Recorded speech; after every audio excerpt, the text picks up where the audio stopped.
bienvenidos a un nuevo video en mi canal. Y el día de hoy les hablaré sobre la nueva película de Pixar, Soul. Hablaré un poco sobre la representación de personajes negros en una película animada y cómo toda la cultura afroamericana fue representada en esta cinta sin caer en clichés y sin caer en estereotipos negativos que representen a las personas negras. Esta película de Pixar lanzada este 2020, que en primer lugar estaba pensada para los cines, pero con la situación de la pandemia se retrasó y llegó directamente a través de Disney Plus a las casas de todos los espectadores. Fue un gran regalo de Navidad esta película y lo que más me llamó la atención, lo más representativo, fue la manera en que la cultura negra estaba en la pantalla de una manera sutil, en la que no afectaba directamente a los personajes el ser afroamericanos. Usualmente cuando se representan a personajes afroamericanos en las películas se utilizan ciertos arquetipos para representar a los mismos y esto afecta directamente la trama de la película.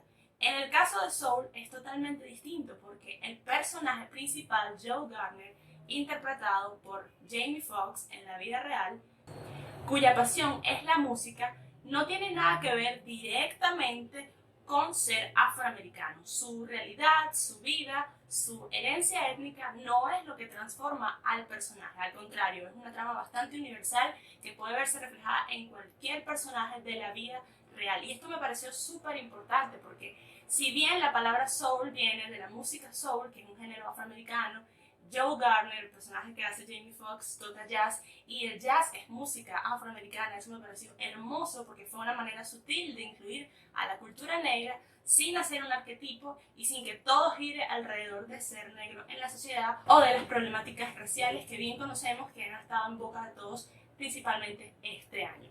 Me parece muy inteligente que hayan agarrado ese camino, pues esto le abre más puertas a los actores afroamericanos para interpretar personajes animados, porque no solamente los encierra en un estereotipo, sino que pueden ir más allá, pueden interpretar a personajes fantásticos, pueden interpretar a superhéroes, como pasó con Spider-Man Into the Spider-Verse, y esto cada día va a ir cambiando. También viene La Sirenita, con Hailey, cantante de Chloe Hailey, que es una niña espectacular, y ya sabemos toda la polémica que hubo al respecto. También viene el live action de Peter Pan, con una actriz afroamericana para que interprete a Campanita. Y todo esto ha generado muchísima polémica y esta nueva perspectiva de personajes afroamericanos en el cine y más en el cine animado me parece que está abriendo los caminos para que ya no se vea a las personas de color como un estereotipo negativo en las caricaturas, ya que lamentablemente eso pasó muchísimo durante el siglo XX y es algo que todavía tiene huellas en muchísimas personas, pues la manera de representar a las personas de color era muy ofensiva, era muy violenta, y que estemos avanzando, hemos tardado mucho en hacerlo, lo sé, pero que estemos avanzando un poco más me llena de esperanza y me parece un trabajo muy bueno y muy rescatable por parte de Pixar. Otro punto importante de esta película, como ya se los mencioné, es que el personaje de Joe Gardner es el primer personaje protagónico afroamericano de una película de Pixar. Para Jamie Foxx fue una gran oportunidad, además que ya conocemos el gran trabajo de este actor y músico, y eso fue un plus para el personaje, ya que también es músico y entiende muy bien la raíz de todo el proceso de la música jazz, de la música soul, y fue algo muy coherente. Otro punto que me llama la atención hablando del casting es precisamente eso. La mayoría de los actores que dan vida en la vida real, que le dan la voz a estos personajes, son actores afroamericanos. Tenemos a Angela Bassett como Dorothea Williams y la representación de este personaje también está súper equilibrada. Me parece súper coherente la manera en que la mujer afro es representada como una figura poderosa, pero no como una figura arquetípica. También vemos al personaje de la madre, que es una figura de fuerza, de apoyo, de compañía, y no es un arquetipo de madre molesta, no es un arquetipo de mujer negra molesta, que se suele ver mucho en las películas familiares donde hay un núcleo negro o afroamericano. Otro dato interesante que me llamó la atención, que creo que lo utilizaron con mucho cuidado, es el hecho de rescatar el jazz como un género de raíz negra. A muchas personas les cuesta entender, incluso hoy en día, que el jazz es música negra tradicional americana.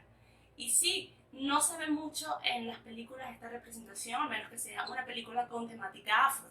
Ver esta representación en una película tan universal como Soul fue algo que me llamó muchísimo la atención y me parece que es muy educativo, ya que el jazz siempre se ha utilizado en las caricaturas, pero usualmente los personajes negros eran representados de forma ridícula y de forma violenta. Que ahora agarremos la raíz, agarremos la esencia de la música jazz y le demos vida al personaje a través de ese elemento, me parece algo súper interesante. Otra cosa que me gustó mucho en la película es también la representación de todas las texturas de cabello, de todos los tipos de piel. Esto lo vimos también recientemente en la película Coco, que fue también otra súper visión muy importante de la comunidad latina y la comunidad mexicana específicamente, arraigada a la tradición de Día de Muertos. Me parece una película también muy linda y muy interesante. Y de aquí me gustaría pasar a una polémica que ha surgido en las redes sociales sobre el tema de la representación y cómo los personajes de color, las personas afrodescendientes o latinas, usualmente en las caricaturas se transforman en otra cosa a mitad de la misma o incluso al inicio de la película. Un caso muy resaltante es el caso de La princesa y el sapo, que es una película bellísima, a mí me encantó, la vi cuando estaba pequeña con mi sobrina que es más pequeña que yo y de verdad que fue súper lindo, súper interesante. En mi infancia existieron otras princesas de piel oscura como Jasmine, como Pocahontas, pero usualmente no eran representadas de una manera un poco más independiente, como mujeres independientes. Esto pasó en The Princess and the Frog y fue algo muy lindo de rescatar. Me parece que la película tiene cosas muy interesantes, pero sin embargo, lo que más resalta en la opinión pública es que el personaje pasa la mayoría de la película siendo un sapo. Esto enseguida llamó la atención de mucha gente cuando vieron el tráiler de Soul, porque Joe Gardner se transforma en su alma de una manera bastante rápida. No quiero dar muchos spoilers, pero sí, el cambio pasa bastante rápido. Pero sin embargo, me parece que la representación en este caso es mucho más justa. Vamos a ver a Joe Gardner mucho más tiempo en pantalla, en las cosas positivas. Hay un cambio ahí en la personalidad, en una transición en el personaje que quizás se pudo haber hecho de otra manera porque también cumple con un arquetipo en el cine en cuanto a los personajes afroamericanos interpretados por hombres.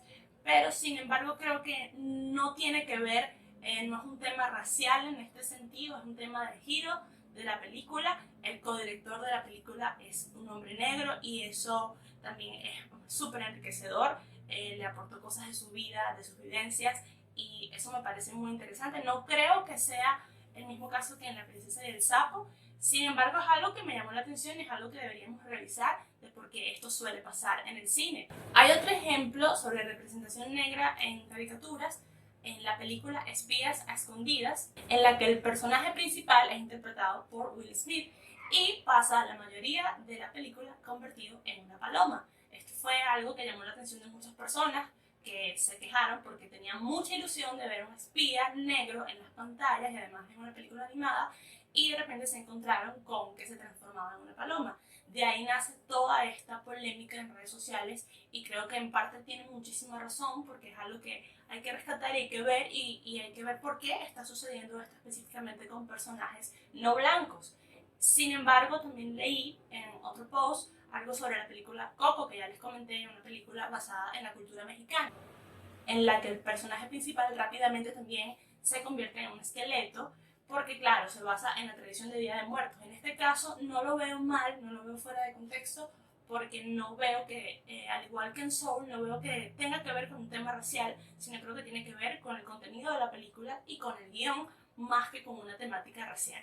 Sin embargo, me parece muy valioso que la gente observe estos detalles porque en los detalles se encuentra el cambio. A mí personalmente me gustó la película muchísimo y me encantó la conexión espiritual que hay entre la música y los seres humanos, me encantó cómo rescataron eso, me encantó la representación de la mujer negra con el personaje de Dorothea Williams, la representación de una mujer líder de su grupo, una mujer líder de una banda de jazz. Eso me pareció súper brillante, ya que en el medio artístico y en la música hay mucho machismo y esto me parece súper interesante y súper importante. Otra escena de mis favoritas fue la escena de la barbería. Creo que es una de las escenas más emocionantes de toda la película porque es ahí donde Joe logra verse a sí mismo y la manera en que está estructurada es tan preciosa, tan perfecta. Todos los tipos de cabellos, todos los tipos de personas afro reunidas y representa lo que es la comunidad. Creo que eso fue un toque muy sutil a la película. Me hizo recordar un poco a la película Un príncipe en Nueva York de Eddie Murphy, que es una película muy importante para la representación de personas negras. Y lo vi ahí un poco, también esta película es en Nueva York, entonces es ese lenguaje tan bonito, real, pero que no deja de salirse de la animación. Eso me pareció súper interesante, súper bonito, ya que el cabello, ya que esos espacios son espacios culturales, más que espacios para solamente destacar el físico, y eso es algo que está muy presente en la comunidad afro. Lo más importante, creo que mañana cuando niños vean esta película van a ver un tipo de representación distinta. En mi caso y en generaciones anteriores a la mía, no pasó esto con personas afrodescendientes. Las representaciones que veíamos en caricaturas no eran las correctas. Sin embargo, yo pude ver a varias princesas de piel oscura y eso fue muy bonito. Pero aún así, creo que no hay un límite. Siempre puede haber más inclusión para que no pasen temas de racismo, como el tema con la elección de casting de La Sirenita o el tema de Campanita, que van a ser ambos personajes de ficción interpretados por mujeres negras. Creo que vamos a ir cambiando poco a poco los arquetipos y películas como Soul nos ayudan a eso. Muchísimas gracias por ver este video. Si te gustó, por favor déjame tu comentario, dale manito arriba y suscríbete dándole a la campanita para recibir notificaciones todas las semanas. Mi nombre es África Salomé. No olvides seguirme en todas las redes sociales para más contenido. Nos vemos la semana que viene.